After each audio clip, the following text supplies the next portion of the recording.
হিন্দুদের ঠাকুরের কাছে যান, আর খ্রিস্টানদের পাদ্রীর কাছে যান, আর ইহুদিদের সিনাগগে যান, ইহুদিদের রাব্বির কাছে যান, সবার একই বক্তব্য, আপনি একা একা নিজে নিজে আল্লাহর কাছে কিছু চাইতে পারবেন না, এই ক্ষমতা আপনার নেই। এই জায়গাতে সব বিজনেসের গোড়া, আর ইসলাম এটাই ভাঙতে এসেছে।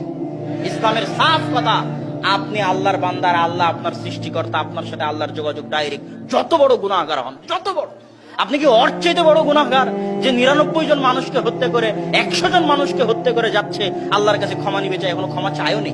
এখনো ক্ষমা কি চেয়েছে? ও তো ক্ষমা চায়ও নি। 99 জন মানুষকে হত্যা করে এক আলেমের কাছে গেছে, বলছে ক্ষমা চাই, বলছে ক্ষমার কোনো রাস্তা নাই, ওকে হত্যা করে দিয়েছে।